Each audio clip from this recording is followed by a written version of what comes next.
نئی صبح پریزنٹس راہ ہدایت بائے مفتی صادق احمد۔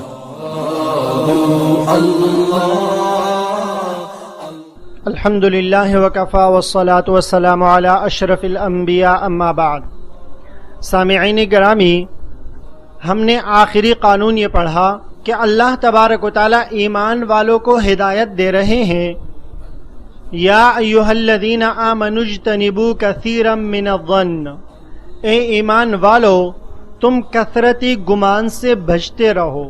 تو گمان کی تعریف، اس کے طریقے، نقصانات اور اس کی تمام تفصیلات کے بعد آج کے سیشن کے اندر ہم ڈسکس کریں گے کہ اس کا علاج کیا ہوگا، کس طریقے سے ہم گمانوں سے بچ سکتے ہیں۔ عزیزان گرامی، اگر انسان کی عادت گھر کے اندر یا باہر گمانوں کی کثرت میں جینے کے بنی ہوئی ہو اور اسی کے خوگر بن چکے ہوں، تو یہی چیز ایسے انسان کی معاشرت میں، اس کی طرزی زندگی میں نمایاں نظر آئے گی۔ دفتر میں، آرگنائزیشن میں، تنظیم میں، معاشرے میں اور ریاست، ہر سطح پر یہ بدگمانی اپنے اثرات ڈالے گی۔ کہیں کوئی اپنے سربراہ کے خلاف برے خیالات بنا رہا ہوگا اور کہیں کوئی اپنے ساتھی کے کسی رویے پر کھڑ رہا ہوگا، کہیں کوئی انتقامی کارروائی کا سوچ رہا ہوگا تو کوئی انہی خیالات سے ڈپریشن اور فرسٹریشن کا شکار ہوگا اور کسی کا برا موڈ بن رہا ہوگا۔ کوئی بات بات پر گرم ہوتا ہوا نظر آئے گا اور ہر ایک کو ستانے کی اسے لت پڑی ہوگی، تو کوئی اپنی صلاحیتیں دوسروں کو نیچا دکھانے کے لیے پوری طرح استعمال کرے گا۔ اس سب کچھ کی وجوہات میں بڑی وجہ جو ان سب کے پیچھے کارفرما ہوتی ہے وہ محض گمان ہی ہوتے ہیں، کیونکہ یہ آدمی گمان کا بیمار بن چکا ہوتا ہے، یہ اپنے دل میں خیالات کا پلندہ لے کے گھوم رہا ہوتا ہے۔ اور جس قوم کے گھر اور دفتر میں یہ حالات ہوں، اس کے لیے یہ ممکن نہیں ہے کہ وہ صحت مند، منظم اور آرگنائز طریقے کے ساتھ دنیا میں چل سکے۔ وہ ہر قدم پر فساد کا شکار ہوگی، ان کا اتحاد ہر وقت خطرے کا شکار ہوگا، ان کی سیاست، مذہب اور معاشرت میں اتفاق و اتحاد کی ہزار کوششیں ناکام ہو جائیں گی، اس لیے کہ اتحاد کے لیے، اتفاق کے لیے سب سے پہلی چیز ایک دوسرے پر اعتماد کرنا ہے اور ان کی غلطیوں کو محض غلطی مان کر ساتھ چلنا ہوتا ہے۔ اس غلطی اور کوتاہی کو گمانوں کے دلدل میں ڈبونا نہیں ہوتا کہ غلطی رائی کے دانے کے برابر ہو، مگر اپنے گمانوں کے سانچے میں ڈال کر اسے پہاڑ بنا دیا جائے۔ ایسے افراد کی اصلاح ادارے کی بقا اور معاشرے کو سدھارنے کی قابل تحسین کوشش ہوتی ہے، ورنہ تو فساد، بگاڑ اور بربادی ہی مقدر ہوتی ہے۔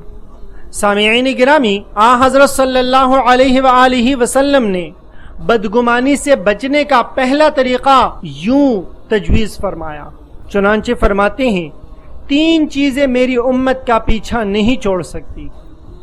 نمبر 1 فعل، نمبر 2 حسد اور نمبر 3 بدگمانی۔ سوال کیا گیا، اے اللہ کے رسول، ان کے برے نتائج سے کیسے حفاظت ممکن ہے؟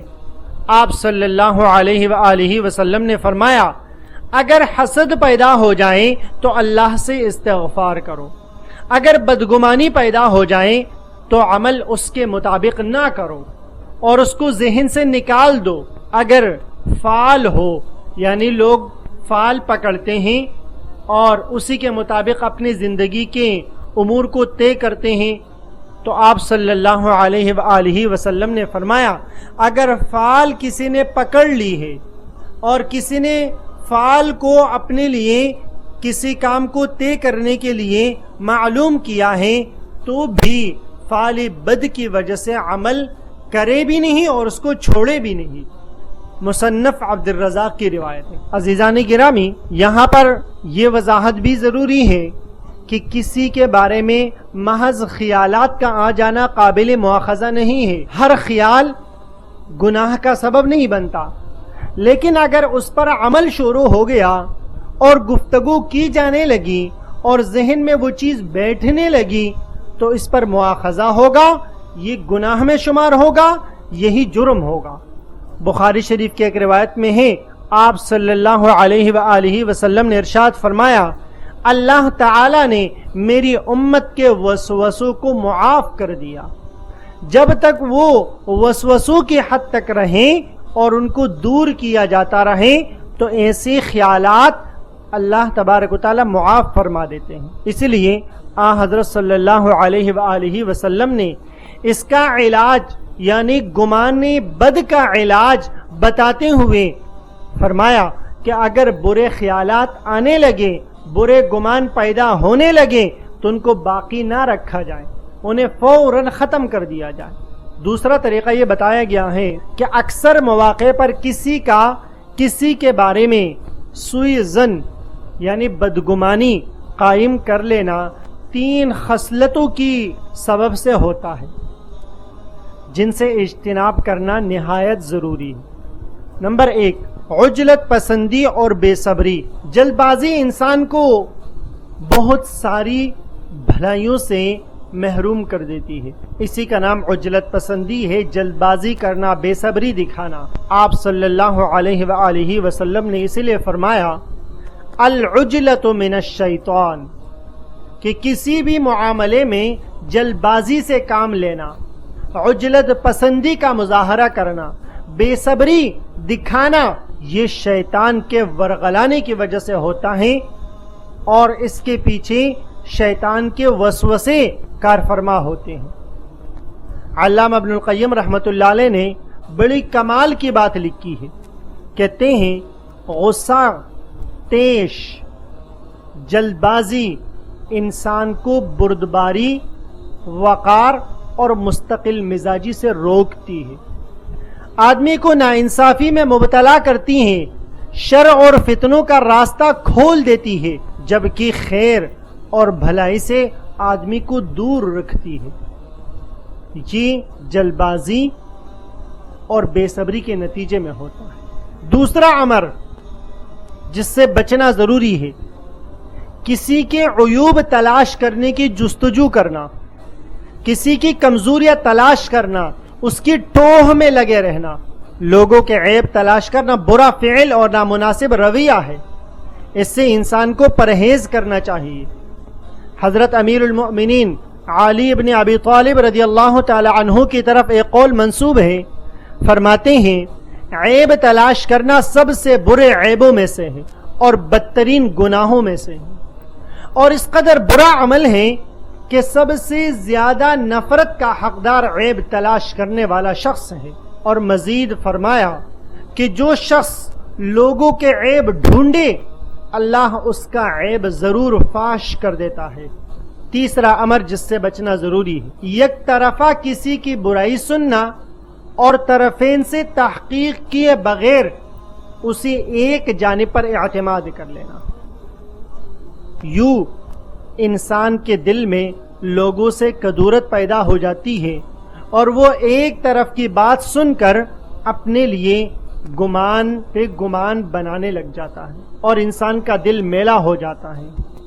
اس لیے یک طرفہ برائی بیان کرنے سے نبی کریم صلی اللہ علیہ وآلہ وسلم نے منع فرمایا مجھے میرے ساتھیوں میں سے کوئی آدمی کسی کے بارے میں کوئی بات نہ پہنچائے، اس لیے کہ میں یہ پسند کرتا ہوں کہ جب میں تم لوگوں میں آؤں تو میرا دل تم لوگوں کے بارے میں صاف ہو. ابو داؤد شریف کی روایت. حضرت صلی اللہ علیہ وآلہ وسلم نے ایک مرتبہ حضرت انس رضی اللہ تعالی عنہ کو خطاب کر کے فرمایا تھا، اے بیٹے اگر تم کر سکو کہ صبح و شام اس حال میں کرو کہ تمہارے دل میں کسی کے لیے بھی کوئی میل نہ ہو تو ایسا کر لو، اس لیے کہ یہ میری سنت ہے اور جو میری سنت کو پسند کرتا ہے وہ مجھ سے محبت کرتا ہے اور جس نے مجھ سے محبت کی وہ جنت میں میرے ساتھ ہوگا. کتنی بڑی بشارت ہے ان لوگوں کے لیے جو ہر طرح کی بدگمانی اور اپنے دل کو برے خیالات سے پاک رکھتے ہیں۔ تیسرا طریقہ یہ ہے کہ انسانوں کا احترام، ان کی عزت و آبرو کو دل میں بٹھا دیں۔ رسول اللہ صلی اللہ علیہ وآلہ وسلم نے بیت اللہ کو مخاطب کر کے فرمایا، تو کیا خوب ہے اور تیری خوشبو بھی کیسی پاکیزہ تر ہے، تو کیسا عظیم ہے اور تیری حرمت کیسی عظیم تر ہے۔ اس ذات کی قسم جس کے قبضہ میں محمد کی جان ہے، ایک مومن کی حرمت تجھ سے بڑھ کر ہے، اس کا خون، اس کا مال، اس کی عزت و آبرو یہ بیت اللہ کی عزت و آبرو سے بھی بڑھ کر ہے۔ اور فرمایا کہ کسی بھی مومن کے بارے میں اچھا ہی گمان کیا جائے، سنن ابن ماجہ کی روایت۔ اور ایک اور مقام پر رسول اللہ صلی اللہ علیہ وآلہ وسلم نے ارشاد فرمایا، ہر مومن کے ساتھ نیک گمان رکھو۔ چوتھا طریقہ، لوگوں پر اچھا گمان ہی کریں، لوگوں کے بارے میں اچھا سوچیں۔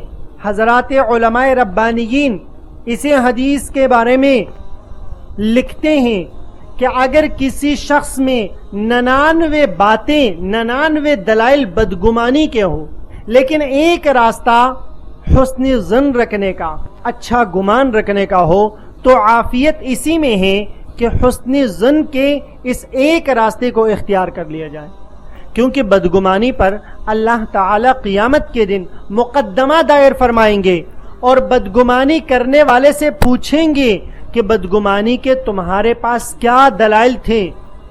اس کے برعکس نیک گمان پر بلا دلیل انعام عطا فرمائیں گے۔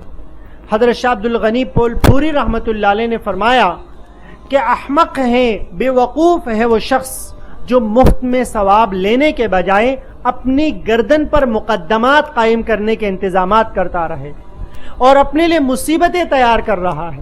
نیک گمان کر کے مفت میں ثواب کما لو اور بدگمانی کر کے دلائل پیش کرنے کے مقدمات میں اپنی جان کو نہ پھنساؤ۔ اللہ تبارک و تعالی ہم سب کو عمل کرنے کی توفیق عطا فرمائے۔